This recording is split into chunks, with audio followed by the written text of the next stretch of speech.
वही मुस्कुराते हैं। या तो दीवाना हंसे या वो जिसे तौफीक दे, वरना इस दुनिया में आके मुस्कुराता कौन है। स्वागत कीजिए प्रशांत दादा का। बहुत अच्छी कार थी।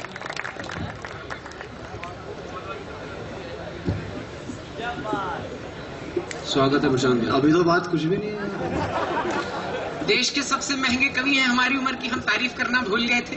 पट्टे ने 25 लाइन तो पढ़ दी पर एक भी लाइन तारीफ में नहीं पढ़ी। अब तारीफ करने लायक माल तो हो। मैं सही बता रहा हूँ, नहीं मैं खुद ही बता देता हूँ, मैं बहुत अच्छा कवि हूँ और बहुत अच्छी अच्छी कविताएं आप तक पहुँचाऊंगा।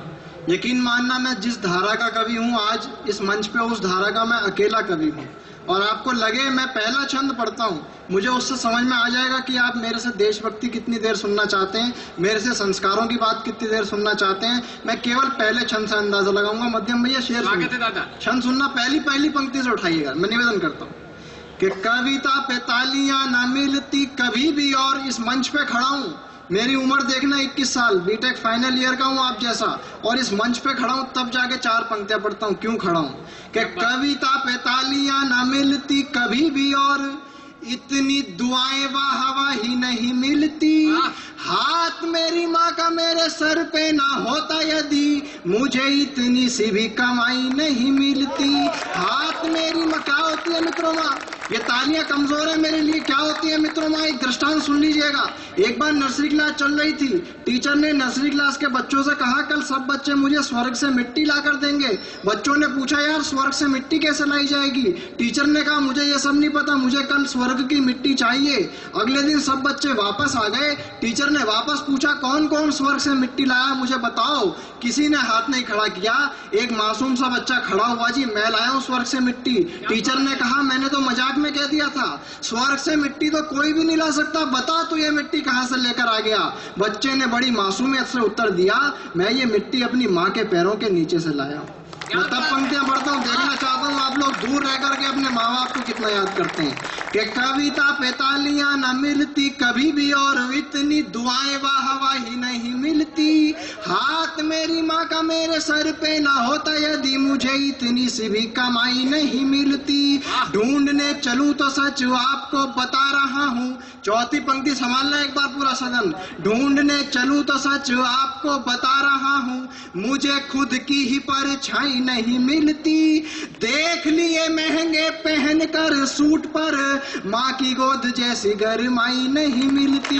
देख लिए महंगे पहन कर सूट पर, माँ की गोद जैसी गरमाई नहीं मिलती। बिगड़ी हवाएं सारी, बिगड़ी फिजाएं सारी, आपसे बची है अब आस, चले आओ ना। एक महापुरुष का नाम लेता हूँ अंतिम पंक्ति में। उस महापुरुष की आपको लगता है आज के समय में जरूरत है, आपको लगे उस महापुरुष का आह्वान ठीक ठाक हो गया हो, तो चौथी पंक्ति में उनके सम्मान में तालियां बजें कि बिगड़ी हवाएं सारी, बिगड़ी फिजाएं सारी, आपसे बची है अब आस, चले आओ ना। कोई ना बचाने वाला, रास्ता दिखाने वाला, आप पे है पूरा विश्वास, चले आओ ना। देश में अंधेरा छाया, दिल भी है घबराया, विनती है लेकर प्रकाश, चले आओ ना। चौथी पंक्ति संभालना मेरा युवा साथियों। विनती है लेकर प्रकाश, चले आओ ना। एक ऐसी मूर्त है देश को जरूरत है, दोबारा से नेताजी सुभाष, चले आओ। एक ऐसी मूर्त है देश को जरूरत है, दोबारा से नेताजी सुभाष, चले आओ ना। काम जिंदगी में चाहे जितने भी करो, पर माँ के संस्कारों का भी स्वाद होना चाहिए। कोई काम नहीं दूजा, बस करो माँ की पूजा, सब काम उसके ही बाद होना चाहिए। पैरों पे हो जाओ, चौथी पंक्ति पाए एक साथ तालियां। पैरों पे हो जाओ खड़े, चाहे बन जाओ बड़े, माँ ने जो पिलाया दूध याद होना चाहिए। आसमान चूमने को, मुश्किलों से जीतने को, सर पे तो माँ का आशीर्वाद होना चाहिए। आसमान चूमने को, भाई साहब आप भी तालियां बजाओ, देखो ऐसा काम नहीं चलेगा। अच्छी कविता हो तो आपकी तालियां मिलनी चाहिए। मैं हंसाने की बात जितनी देर तक भी आप कर सकता हूँ, आप जानते हैं अभी तक कर रहा था, लेकिन अच्छी कविता पढ़ूं तो आपका समर्थन मिले। बिल्कुल। एक छंद और सुनिएगा मित्रों, देशभक्ति को थोड़ा सा जागृत कीजिएगा, देश प्रेम को थोड़ा सा जागृत कीजिएगा। हिंदुस्तान के सैनिक हिंदुस्तान की सीमा पर 24 घंटे तैनात रहते हैं साहब। एक बार अवसर हुआ, मैंने हिंदुस्तान की सीमा बाघा बॉर्डर पे कविता पढ़ी। वहां से लौटते हुए मैंने हिंदुस्तान के सैनिकों से एक प्रश्न किया। मैंने कहा जी आप 24 घंटे 12 महीने सर्दी हो धूप हो, आप 24 घंटे तैनात रहते हो, निस्वार्थ भाव से हिंदुस्तान की सेवा करते हो, लेकिन आपकी अपनी भी कोई व्यक्तिगत इच्छा रहती होगी। आपको लगे जो सैनिकों ने अपनी व्यक्तिगत इच्छा बताई उसका सम्मान होना चाहिए, तो एक बार उनके सम्मान में तालियां बजाना। मैं छंद पढ़ता हूँ, उनकी व्यक्तिगत इच्छा सुनना। उनकी व्यक्तिगत इच्छा क्या है कि भारती की शान को बिगाड़ने में जो लगा हो, कितनी सुंदर इच्छा साहब सुनना, कि भारती की शान को बिगाड़ने में जो लगा हो, एक बार हमें वो लफंगा मिल जाए बस, दाल रोटी मिलती रहे सदा ही जीवन में, पानी पीने के लिए माँ गंगा मिल जाए बस, दाल रोटी। चौथी पंक्ति इससे भी अच्छी है, क्या इच्छा उनकी केवल एकमात्र जीवन की, कि दाल रोटी मिलती रहे सदा ही जीवन में, पानी पीने के लिए माँ गंगा मिल जाए बस, गाड़ियों की बंगलों की चाहत नहीं है कोई, अंतिम विदाई को पतंगा मिल जाए बस, केवल एक है तमन्ना जीवन की ये हमारे, मरने पे हमको तिरंगा मिल जाए।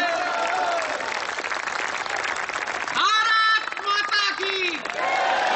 केवल एक है तमन्ना जीवन की ये हमारे, मरने पे हमको तिरंगा मिल जाए बस, आँच नहीं आने देंगे भारत की अस्मिता पे, रणभूमि शत्रुओं को पानी पिला देंगे हम। हिंदुस्तान का सैनिक क्या हिम्मत रखता है, किस हद तक जाने की हिम्मत रहता है हिंदुस्तान के लिए। उनके सम्मान में देखना कितनी तालियां बजनी चाहती। मैं देखना चाहता हूं आप लोग कितना सम्मान करते हैं, जिनकी वजह से आज लोग हम ये पर्व यहाँ मना पा रहे हैं, उनके लिए तालियां बजनी चाहिए। छंद सुनना, वो क्या करने की हिम्मत रखता है, कि आँच नहीं आने देंगे भारत की अस्मिता पे, रणभूमि शत्रुओं को पानी पिला देंगे हम, जो भी घुसपैठ करने की सोचेगा यहाँ पे, दावा है हमारा उसे मुंह की खिला देंगे हम, अपनी पे आ गए तो छोड़ेंगे नहीं किसी को, सारे गद्दारों को जड़ तक हिला देंगे हम, दिल्ली का सिंहासन अगर हमें बोल दे तो पूरा पाकिस्तान भारत में मिला देंगे,